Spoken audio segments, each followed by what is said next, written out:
मेरे YouTube channel ambition with B answer में आप सभी मित्रों का बहुत बहुत स्वागत है। जो दक्षिण का पठार, प्रायद्वीपीय पठार जो हम लोगों का है, आज आखिरी और 5वां वीडियो है, जिसमें आज पूर्वी घाट और दक्कन का पठार हम लोग देखेंगे। जैसा कि पिछले वीडियो में मैंने बताया था कि ये पश्चिमी घाट पर्वत है। पश्चिमी घाट पर्वत का जो पश्चिम वाला हिस्सा है ये ऊंचा है और ये जो है नीचे है। तो जो भी नदियां हैं इधर से इधर जाती हैं, राइट। तो जैसे कि ये गोदावरी देख रहे हैं आप, ये गोदावरी है। कौन सी नदी है? गोदावरी। ये गोदावरी मान लीजिए, और ये कृष्णा। पिछले वीडियो में मैंने आप लोगों को बताया था कि जो हमारा पठार है कुछ इस तरह से है, ढाल उसका।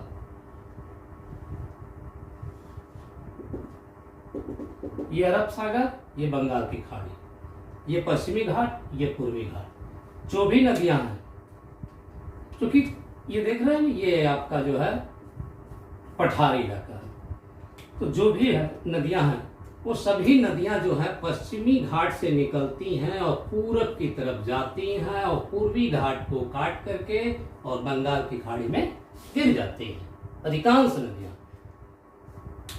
इसलिए कि पश्चिमी घाट ऊंचा है, पूर्वी घाट नीचे है। इसका ढाल जो है पश्चिम से पूरब की तरफ है।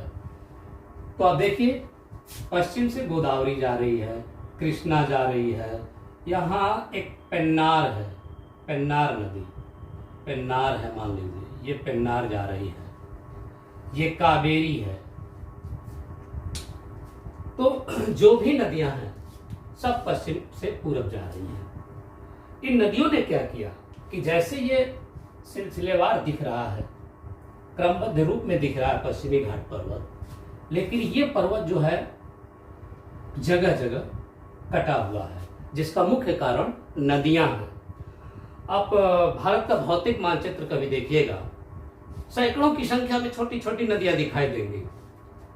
बहुत तो ऐसी भी नदियां होती हैं जो मैप में दिखाई भी नहीं देती है, लेकिन फिर भी भौतिक मानचित्र में सैकड़ों की संख्या में नदियां दिखाई देंगी। जो भी आप ये पर्वत देख रहे हैं ना, ये पर्वत, जो भी ये पर्वत देख रहा है, कोई ना कोई छोटी नदी इधर से आई है और इसको जो है काट दिया है। यहाँ कोई ना कोई नदी आई है और इसको काट दिया है। वैसे ही यहाँ भी कोई नदी आई है, जैसे यहाँ भी जो है ताम्रपर्णी है, कोई बैंगई नदी है, तमाम नदियां हैं। जैसे कि जो है इन नदियों ने क्या किया कि उस पहाड़ी भाग को, पूर्वी घाट को जगह जगह काट दिया, जिससे ये छोटा छोटा जो है पर्वत एक दिखाई देता है लाइन से। इसी को हम लोग कहते हैं पूर्वी घाट पर्वत। क्योंकि ये पर्वत जगह जगह कटा हुआ है, इसलिए इसका स्थानीय नाम है और आपको सिर्फ स्थानीय नाम याद रखने की जरूरत है। जैसे मैंने ये आपको दिखाया है, ये आपका जो है तमिलनाडु, तमिलनाडु में ये जवादी, सेवाराय की पहाड़ी, पंचामलाई है, सीरूमलाई है, ये सब पहाड़ियां जो है आपकी जो है तमिलनाडु में है, तमिलनाडु में। और ये देखिए यहां से जो है ये आपका जो है चला आया आंध्र प्रदेश। आंध्र प्रदेश में देखिए ये आर्माकोंडा है, नल्ला मलाई है, कल्ला मलाई है, वेलिकोंडा है, पालकोंडा है, शेषाचलम, ये सभी जो है आपके आंध्र प्रदेश में है, आंध्र प्रदेश में। ठीक है।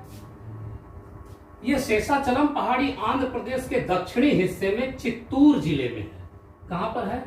चित्तूर जिले में है, चित्तूर जिले में है, जहां पर बालाजी की मंदिर है, बालाजी की मंदिर है, फेमस मंदिर, बालाजी की मंदिर है यहाँ। ठीक है, चित्तूर जिले में है, शेषाचलम चित्तूर जिले में है। आप देखिएगा चित्तूर जिला जो है आंध्र प्रदेश के एकदम दक्षिणी हिस्से में है, जहां पर जो है शेषाचलम पहाड़ी है चित्तूर जिले में आंध्र प्रदेश के, और वहीं पर जो है बालाजी की मंदिर है।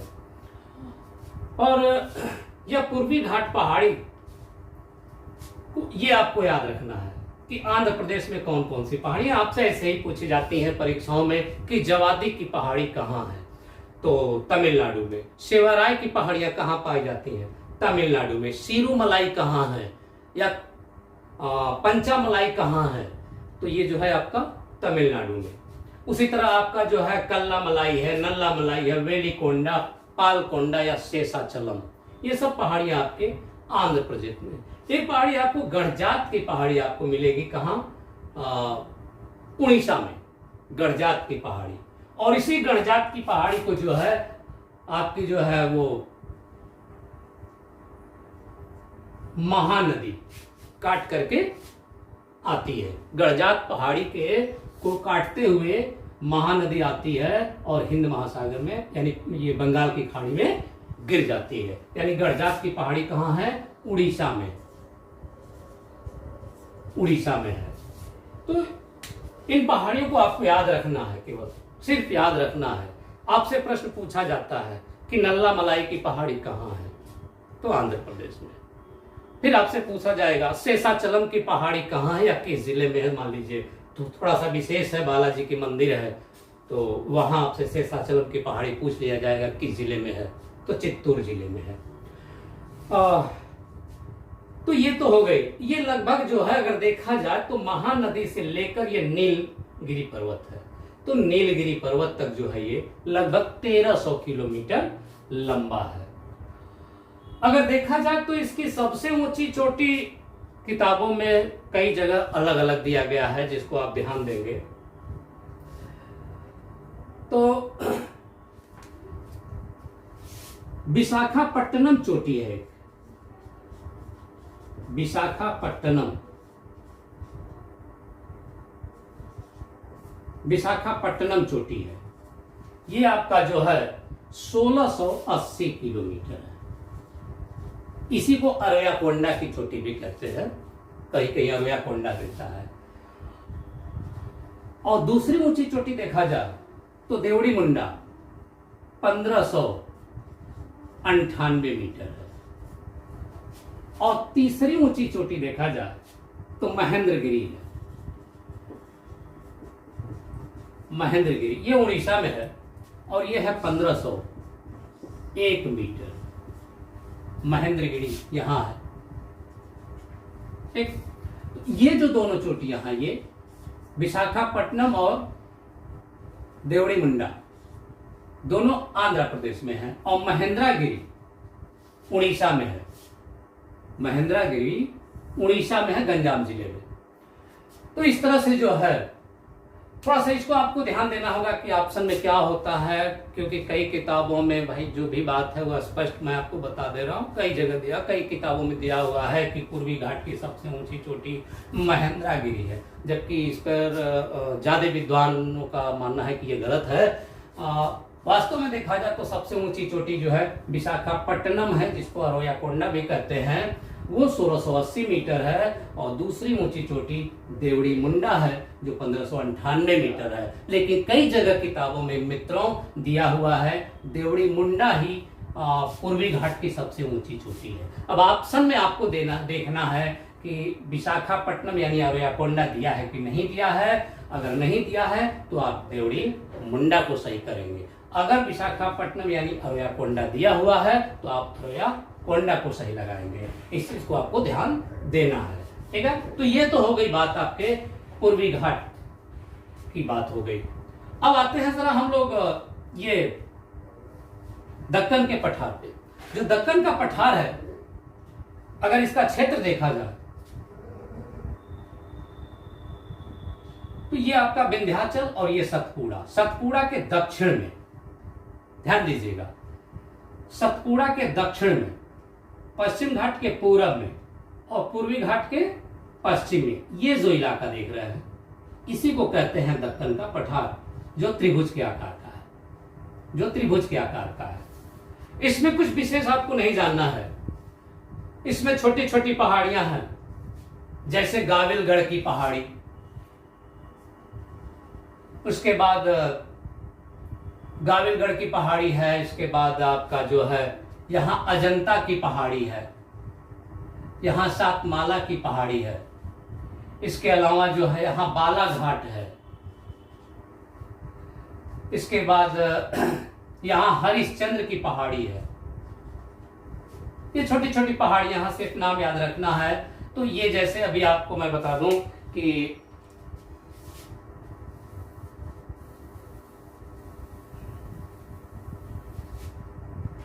जैसे गाविलगढ़, गाविलगढ़ की पहाड़ी हो गया, अजंता की पहाड़ी हो गया, उसके बाद सातमाला की पहाड़ी हो गया, उसके बाद हरिश्चंद्र पहाड़ी हो गया, उसके बाद बालाघाट की पहाड़ी हो गया, बालाघाट। ये पहाड़ी जो 5 है, ये आपका जो है दक्कन पठार पर, विशेषकर महाराष्ट्र में स्थित है। तो ये तो हुई बात अब दक्कन पठार की। दक्कन पठार को देखा जाए तो दक्षिण वाला जो पठार है ये कर्नाटका का पठार है। कर्नाटका के पठार पर एक बहुत फेमस पहाड़ी है जिसका नाम है बाबा बूदन की पहाड़ी। बाबा बूदन की पहाड़ी, बाबा बूदन की पहाड़ी। बाबा बूदन एक सूफी संत थे जो कर्नाटका के पास जो है यहां पर बाबा बूदन की पहाड़ी है, और बाबा बूदन यहीं के रहने वाले थे और हज की यात्रा में जो है सऊदीया गए थे, तो वहां से वो काफी की बीज ले आए थे। सबसे पहले भारत में काफी की बीज वही लाए और बाबा बूदन की पहाड़ी को उन्होंने लगा दिया। और आज की डेट में बाबा बूदन की पहाड़ी पर क्या पूरे कर्नाटक में काफी खूब पैदा किया जाता है। बाबा बूदन की पहाड़ी तो काफी के लिए प्रसिद्ध ही है। और आज आप जानते भी होंगे कि भारत में अगर सबसे ज्यादा अगर काफी कोई राज्य पैदा करता है तो वो कर्नाटका है। तो बस इतना ही जानना है कि बाबा बूदन जो सूफी संत थे उन्हीं के नाम पर जो है बाबा बूदन की पहाड़ी का नाम रखा गया।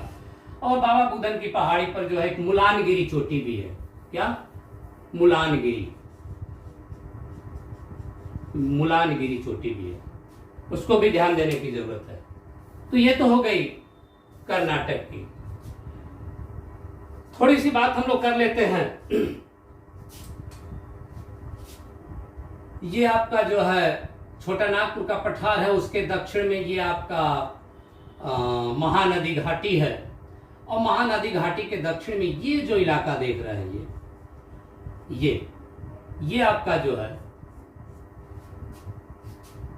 दंडकारण्य पठार है।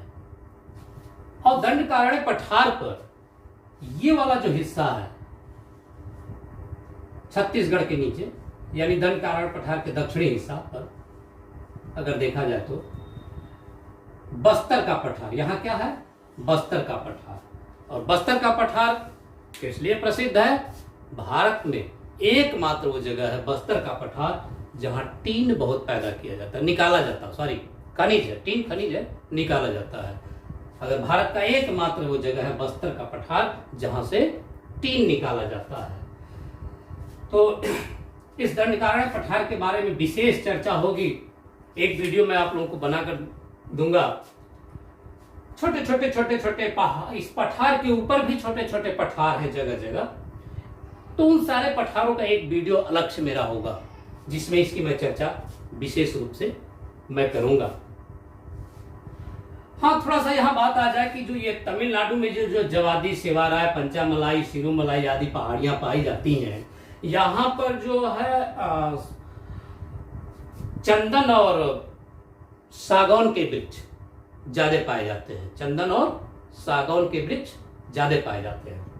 लेकिन ये पेन्नार नदी और ये कावेरी नदी दोनों के बीच में ये जो देख रहा है ये पहाड़ है, मतलब उस पहाड़ का कुछ हिस्सा कर्नाटक में है, कुछ हिस्सा तमिलनाडु में है।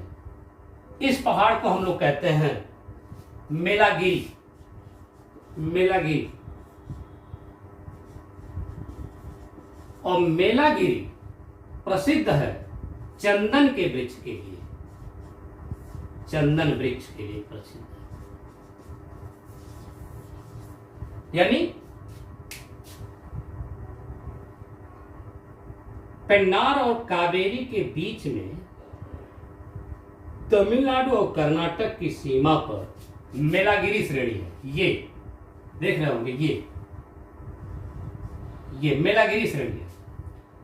कुछ हिस्सा उसका कर्नाटक में पड़ता है और कुछ हिस्सा उसका तमिलनाडु पड़ता है। और इस मेलागिरी श्रेणी चंदन के वृक्षों के लिए बहुत ज्यादा प्रसिद्ध है। यहाँ खूब चंदन के वृक्ष हैं। हालांकि चंदन के वृक्ष यहाँ भी पाए जाते हैं। और आपको बता दें कि जवादी सेवाराय या पंचामलाई, सिरुमलाई या पालने की पहाड़ी आप जो देख रहे हैं तमिलनाडु में, यहाँ पर चरकोनाइट पाई जाती है। मिट्टी में वहां के चरकोनाइट पाई जाती है और इसी वजह से यहाँ पर जो है सागौन और चंदन के वृक्ष पाए जाते हैं। तो इस प्रकार आज का जो हमारा वीडियो, छोटा सा वीडियो था, पूर्वी घाट और दक्कन पठार। दक्कन पठार पर थोड़ा सा विशेष और चलेगा मेरा बाद में वीडियो में। ये जो इलाका देख रहे हैं ना, ये पूरा इलाका महाराष्ट्र का है। ये पूरा इलाका महाराष्ट्र का, और ये जो इलाका है ये काली मिट्टी है, पूरा काली मिट्टी है। अति प्राचीन काल में दरारी ज्वालामुखी के माध्यम से मैग्मा ऊपर निकला और बहुत मोटा मैग्मा ऊपर आकर के जम गया। जब कोई भी लावा बाहर निकलता है, यानी मैग्मा बाहर निकलता है और ऊपर आकर के जम जाता है, तो उसको हम लोग कहते हैं बेसाल्ट। और जब बेसाल्ट टूटता है तो जो मिट्टी बनती है वो काली मिट्टी बनती है। और ये काली मिट्टी का क्षेत्र है ये। और इस काली मिट्टी पर, उस काली मिट्टी का अधिकांश क्षेत्र आपका महाराष्ट्र में है, थोड़ा सा क्षेत्र आपका मध्य प्रदेश में है, थोड़ा सा आपका कर्नाटक में है, और कुछ हिस्सा उसका गुजरात में, बहुत थोड़ा बहुत गुजरात में है। ठीक है, तो इस काली मिट्टी पर जो है कपास खूब पैदा किया जाता है, इसलिए इसको कपासी मिट्टी भी कहते हैं। इसको रेंगुर मिट्टी भी कहा जाता है। और मैं बता दूं, इस काली मिट्टी को ही स्वतः जुताई वाली मिट्टी भी कहा जाता है, क्योंकि काली मिट्टी जो है जब बारिश होती है तो एकदम चिपचिपी हो जाती है। जब सूखता है तो उस पर इतनी दरारें फट जाती हैं जैसे लगता है कि उस जमीन की जुताई की गई है। इसलिए कभी भी आपसे परीक्षा में पूछी जाए कि भारत की मिट्टियों में वह कौन सी मिट्टी है जिसको स्वतः जुताई वाली मिट्टी कहते हैं, तो काली मिट्टी को कहते हैं।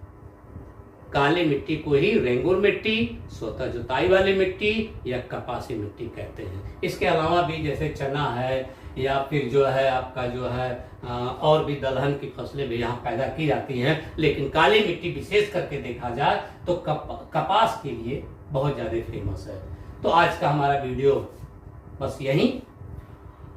मुझे उम्मीद है कि आपको बहुत पसंद आया होगा, इसलिए हमारे इस वीडियो को आप अधिक से अधिक सब्सक्राइब करें, शेयर करें और लाइक करें। धन्यवाद।